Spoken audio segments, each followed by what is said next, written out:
وقتی که ما در عربستان بودم باز خود به خود شعر میگفتم. باور که باز شعر میگفتم، باز سخن میکردم، خود به خود سوال میدادم، جواب میدادم. در خاطرم هست شعرهاش آمدم و فکر میکنم که من چی میگفتم. یعنی بگفتم حاضر من 4 مصرش خوانده بودم به شما. از تاجیکستان به عربستان کار کنی آمدم، پشیمان شدم. در غریبی افتادم و دل افگار شدم. محتاجی در این خانه پولدار شدم. دور ای وطن و مادری غمخوار شدم. آه من ارکچه یا چه بودم خوار شدم. وای من زنکی ارکه بودم در این ملک خوار شدم. خیلی دوام دارم. برای زن مهم چی است مادر؟ البته برای زن مادر از همه مهم سلامتی است.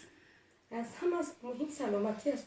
و من خواهش میکنم اپاها خواهرها من فریفته بر دروغی گپ شدم شما نشوید، با گپای هیچ کس باور نکنید.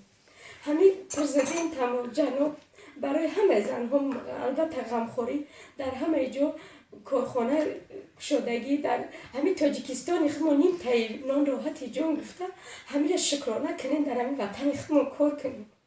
هیچ وقت بسیار طلب نکر به کم زور شوید. من طلب نکردم.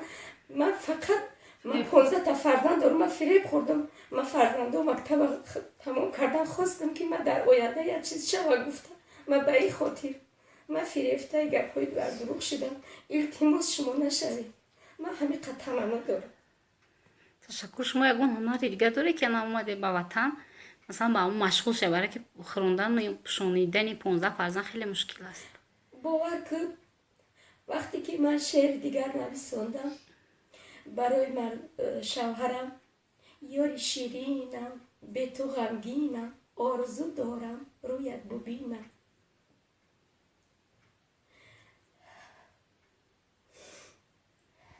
به تو زیستن نمیتونم و خدا دوست میدارم. دایما در انتظارم بگو بیا.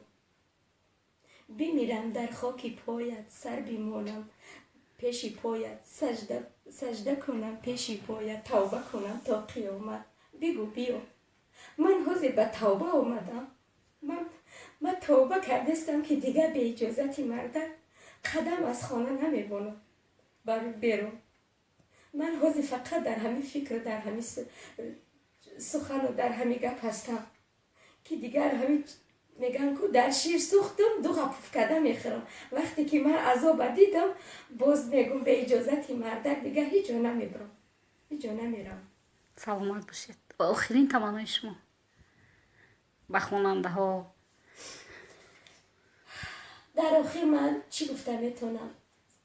من خواهش میکنم از همه مادر و پدر و از مادر و از اپا و خواهر که فرزندای خود پیش خود نغز نگاه کنن و البته آینده ملت شود در آینده بخونن یک چیز شود که تو اینکه در آینده صاحب دیپلم شوند. صاحب دیپلم صاحب کسب و کار شود، خور نشود. تشکر زیاد. سلامت باشید.